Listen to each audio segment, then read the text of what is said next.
Ok, entonces ahora tomemos un espacio vectorial con escalares f y vamos a definir lo que es una norma. Una norma en B es una función que a cada vector le asigna un número real, tal que para todo par de vectores en el espacio vectorial y todo escalar se cumple lo siguiente. Entonces, observemos que las normas, a diferencia de los productos internos, pues no necesitas dos vectores, es un vector y a este vector le vas a hacer alguna operación de tal manera que te regrese un número. Entonces, en principio necesitas que la fórmula haga eso, tome un vector y regrese un número. Luego lo que necesitas es que el resultado de esa operación sea cero solo cuando el vector sea cero. La norma del vector escalado sea igual a la norma del vector sin escalar multiplicada por el valor absoluto del escalar alfa, del escalar lambda con el que escalaste, y que la norma de la suma de vectores sea menor o igual que la norma del primer vector más el segundo vector. Esto se llama desigualdad del triángulo. Algunos autores, en lugar de utilizar pues una letra para decir que es una fórmula que estás aplicando, pues utilizan símbolos. Entonces, por lo regular lo que se utiliza son dobles barras. Entonces decimos la norma de B es igual a cero solo cuando el vector es cero. La norma de un vector escalado es la norma del vector multiplicada por el valor absoluto del escalar. La norma de una suma es menor o igual que la norma del primero más la norma del segundo, desigualdad del triángulo. Entonces, tenemos un resultado que es el siguiente. Si P es un producto interno en un espacio vectorial, entonces una norma, de tal manera que la norma hagas lo siguiente. Si quieres calcular la norma de un vector, le sacas raíz cuadrada al producto punto del vector consigo mismo. Entonces, si ya sabes que P es un producto interno, esta fórmula nueva a fuerza es una norma. Y es normalmente lo que hacemos. Voy a decir algunos ejemplos. Entonces vamos al espacio vectorial Rn y los escalares los reales. Entonces, según este resultado, si yo quiero inventar una fórmula que tenga estas propiedades, pues si yo ya inventé una fórmula que sea un producto interno, basta con obtener raíz cuadrada. En términos de la notación de brackets, sería el producto punto de B consigo mismo raíz cuadrada. En términos del producto interno de B consigo mismo raíz cuadrada. En términos de Rn, que sabemos que un producto interno es el producto punto, pues sería la raíz cuadrada del producto punto de B consigo mismo. Pero ya sabemos que el producto punto es multiplicar componente a componente y sumar. Pero pues sabemos que si hacemos el producto punto de un vector consigo mismo, te quedaría x1 por x1, x2 por x2, x3 por x3. Eso sería la suma de las componentes al cuadrado raíz cuadrada. Entonces, esto es una estructura genérica que identificamos perfectamente en Rn.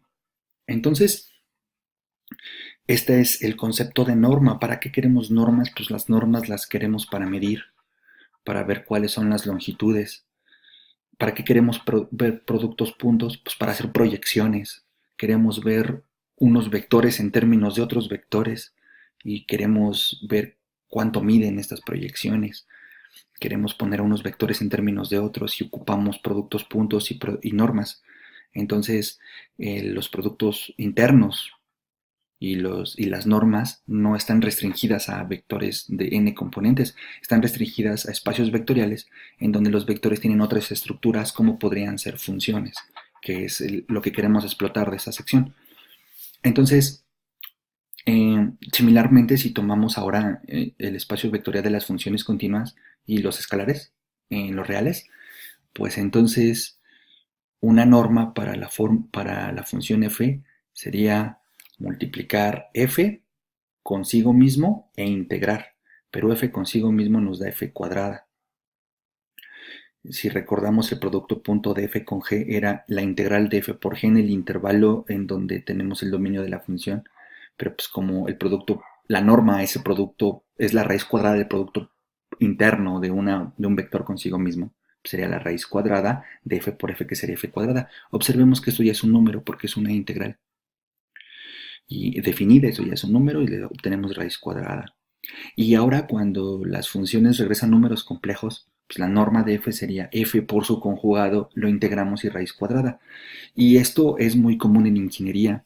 En ingeniería, cuando uno está trabajando con funciones, pues uno de repente le asocia, hace estos cálculos, ¿no? Hace integrales de este tipo de las fórmulas, porque, y les llama de cierta manera, pero en términos de álgebra lineal, en términos matemáticos, lo que está tratando uno de hacer cuando le hace estas cuentas a las fórmulas es tratar de medirlas. Tenemos la idea de norma de Rn como algo que mide la longitud, es decir, le asociamos cuál es su medición de ese vector y la medición de las funciones pues sería dadas por integrales, ¿sale? Ahora, de manera similar, si algo es una norma, con la notación que uno quiera utilizar, pues resulta ser que la norma siempre es mayor que cero si el vector no es cero.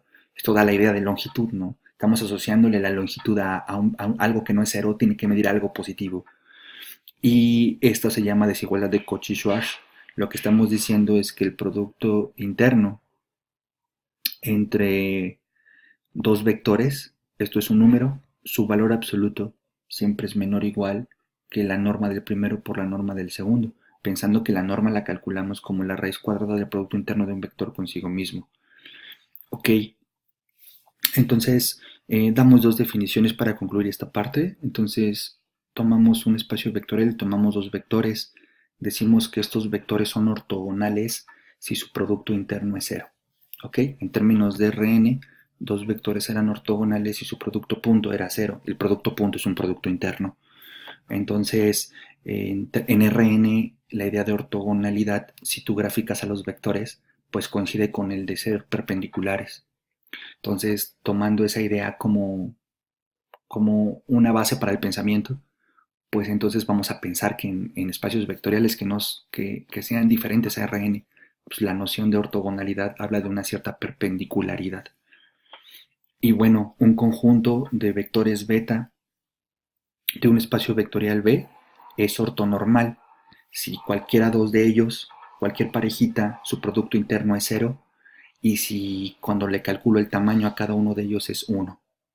Entonces, si se fijan, esto es exactamente lo que queremos abordar ahora, son los conceptos que vimos en la sección pasada, pero ahora en un contexto general, y vamos a explotar estas ideas en el caso de en donde cuando los vectores son funciones. Por último, me gustaría comentar como breve cultural de que esta notación de bracket pues ocupa en mecánica cuántica. Por ejemplo, la matemática que uno ocupa para hacer mecánica cuántica son dos fundamentalmente, es ecuaciones diferenciales y álgebra lineal. Entonces, cuando uno está haciendo operaciones en mecánica cuántica, uno habla de los brackets, porque precisamente cuando se hacen productos internos o multiplicación por matrices, uno utiliza esta notación. Bueno, entonces hasta aquí dejamos esta sección y vamos a tratar de explotar lo de la sección anterior en el contexto en donde los vectores son funciones.